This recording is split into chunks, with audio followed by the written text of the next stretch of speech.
tukamubwira tuti wewe waraharitse kandi mu bigo byari bimeze kunuku ngo tugende kwipimisha waragenda yipimisha umugore ngo niyagwara nzoba ngwaye kugira ngo yumve yuko umugore agenda kwipimisha aca mwirukana.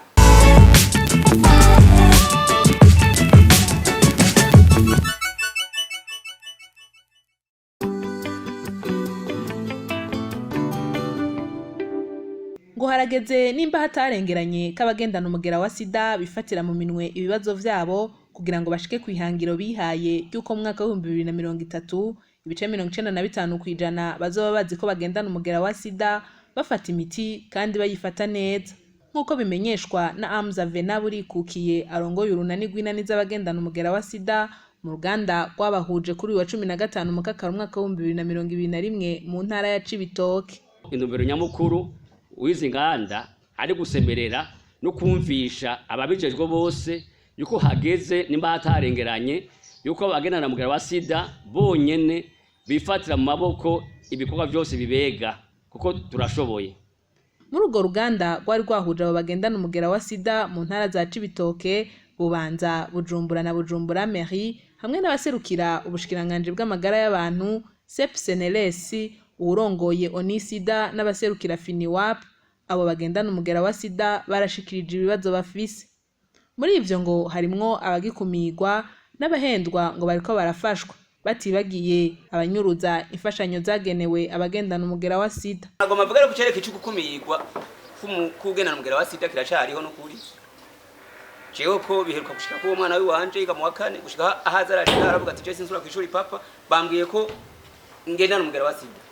Ndavuga ati mwana ndiye bikubwiye ati kandi na mwana yacu yanyicarika jenyene sinasuye kwicara n'abandi bana mbona ararize ndavuga ati reke ejo nzoza kwa mwarimu cavuga ati madame ejo uzozinduka ugende uwo mwana akwereka uwo mwana yabimubwiye cansanga n'umwana wo mubanyi naho tubana ca ndahamagara se we na nyina we ati mbe murazi ko ibihanwa n'amategeko umuntu agenda n'umugere wa sida afite uburenganzira bwo kwitwarira umuntu yamuhohoteye akavuga iryo jambo nurazi ko muje no bashengeza nka kwitwarira bikaja hejuru caci yagira wewe yaciye afata uwo mwana amukubita.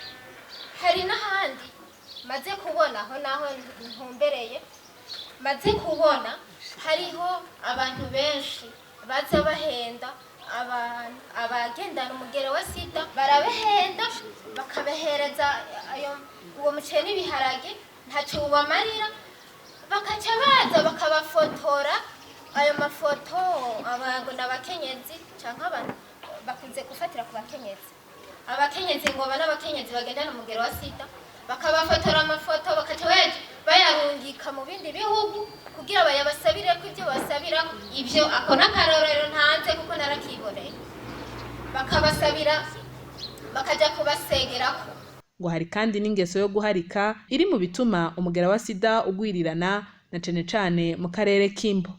Muraraba ingene mwodushiramwo recommandation inimbo basukemwo mabisi mu guharika kuko navyo nyene biratuma umugera uguma wongerekana. Ko guharika kuraturembeje kuratuma n'abakenyezi bipimisha nibatora inyishu bagaca bigumiriyo kugira ngo ntibace bava mu ngo.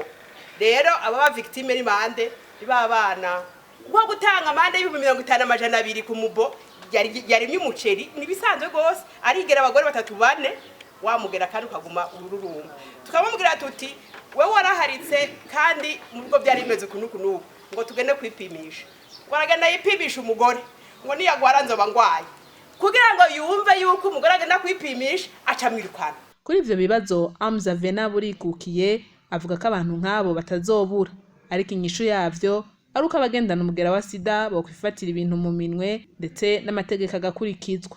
Tumambe na mbere wo bomenya yuko bene abo ntibazobura turetse mu bya sida kandi mu bindi bisata birahari.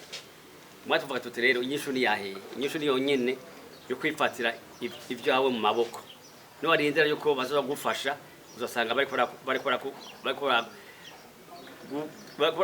bakora ikiraro bashaka kwiteza imbere. Cyakabiri naco kuri ivyo byo guharika cyo tuvuga tuti guharika aho murazi ko bihanwa n'amategeko ibace bikumira ko bafite umugera wa sida bagene mu bandi barundi nabone biteza imbere kandi bagura agateka kabo. Tuvuga tuti rero guharika ni kirabirahanwa hanimo yo kwitwaza ibinabiriya cyangwa umvuga ngo ugenda mugera wa sida arekwe guharika ikanamba aguma ari umurundi nk'abandi agenda ku mategeko y'igihugu kuko undi murundi wese ateza kubahiriza no kubaha amategeko y'igihugu. Yaba umunyamabanga ntayegayezwa wa CPSNLS, yaba umwunganizi w'umushikiranganje w'amagara y'abantu no kugwanya sida canke urongoye Onisida bari baje muri urwo ruganda baremeye ko bazokorana kandi bazoguma bashigikira abo bari mu mashirahamwe n'inani zo guharanira agateka k'abagendana umugera wa sida. Mwomenya ko inganda nk'izo zari zatunganijwe no mu bundi burere bugize igihugu, bakaba bari bahuriye mu ntara za Gitega, Ngozi, Rumonge hamwe rero na Cibitoke. Vyavuye muri izo nganda bikazobafasha gufata ingingo ngenderwako no gushiraho igitabo c'inzira.